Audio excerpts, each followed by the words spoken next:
Assalamualaikum warahmatullahi wabarakatuh. Pertama-tama saya akan memperkenalkan diri. Nama saya Ansor Wahyudi, jurusan Hukum Tata Negara semester 8, Fakultas Syariah. Di sini saya akan menjelaskan hasil skripsi saya untuk memenuhi mata kuliah metodologi penelitian hukum. Pertama, saya akan menjelaskan judul saya dan pertanyaan dari soal tersebut. Mengapa mengambil judul penelitian ini?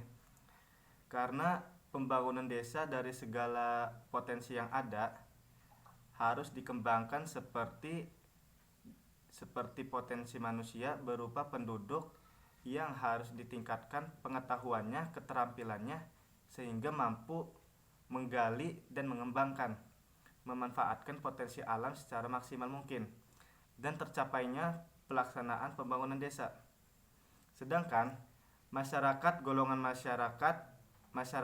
golongan ini mayoritas masyarakat kecil yang terdiri dari beberapa manusia yang dengan atau karena sendirinya bertalian secara golongan dan mempengaruhi satu sama lain.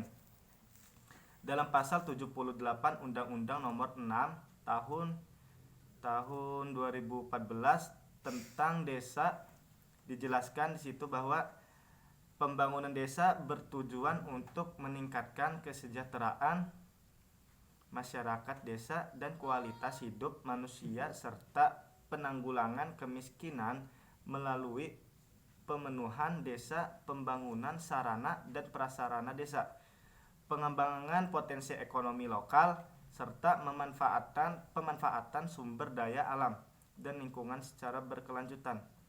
Mengenai hal tersebut memunculkan permasalahan yang menarik untuk dikaji yang berkaitan dengan partisipasi masyarakat dalam perencanaan desa. Oleh karena itu penelitian mengenai hal tersebut penting untuk dilakukan dengan mengamati partisipasi masyarakat yang selama ini dilaksanakan. Lanjut tahap kedua, apa masalah yang diangkat dari judul ini? Pertama, bagaimana tingkat partisipasi masyarakat di Desa Binangun, Kecamatan Waringin Kurung. Jadi partisipasi masyarakat Desa Binangun dipahami sebagai kerjasama antara masyarakat dan pemerintah dalam merencanakan, melaksanakan, melestarikan dan mengembangkan hasil pembangunan tersebut. Oleh karena itu, partisipasi merupakan suatu kerjasama dan asumsikan bahwa masyarakat memiliki aspirasi dan nilai budaya yang perlu diakomodasikan dalam perencanaan tersebut.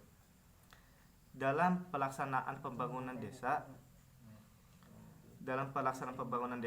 dengan kata lain partisipasi ini diterjemahkan bahwa pemerintah yang membuat suatu rencana, kemudian masyarakat ini diminta untuk mendukung dan terlibat dalam perencanaan tersebut.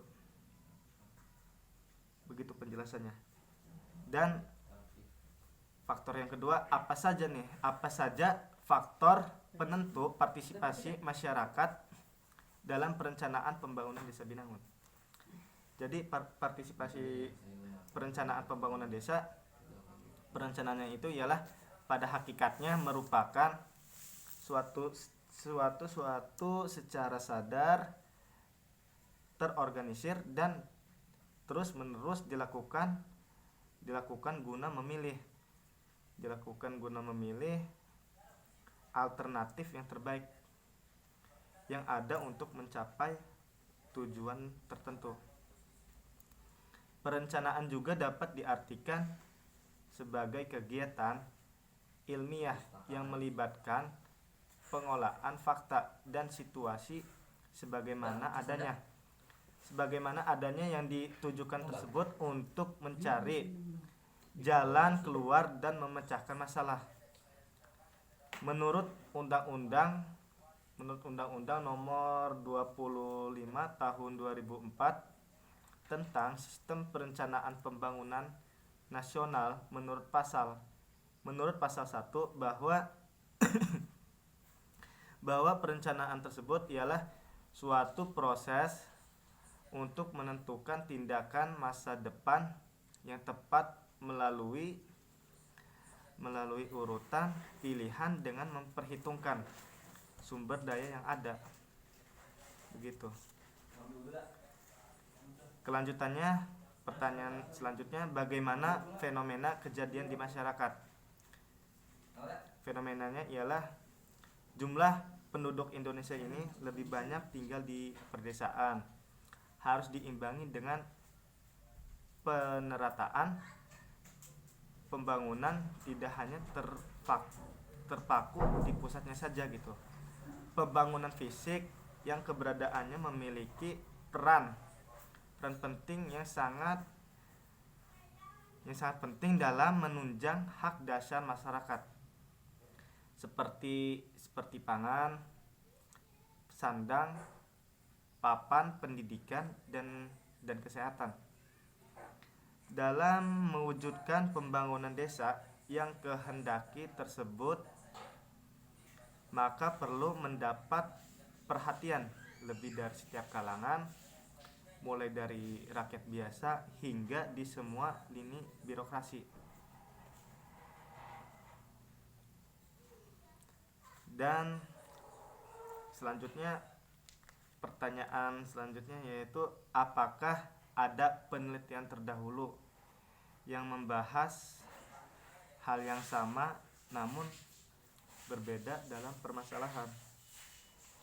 Jadi skripsi ini sebelumnya yaitu disusun oleh, namanya itu ialah Sarah Nurmalia Putri. Dia kuliah di Universitas di Penogoro, Semarang. Dia fakultasnya ekonomika dan bisnis. Jadi saya pribadi mungkin dari skripsi beliau termotivasi gitu. Maka dari itu saya sangat kagum dengan skripsi beliau.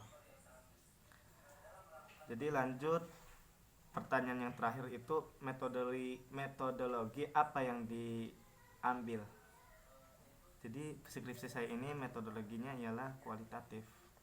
Ya mungkin pengambilannya itu dari buku, terus dari jurnal. Mungkin itu saja sih yang saya jelaskan kepada yang mudah dipahami begitu. Mungkin terima kasih. Selanjutnya, alhaqqu min rabbik fala takunanna minal mumtarin. Assalamualaikum warahmatullahi wabarakatuh.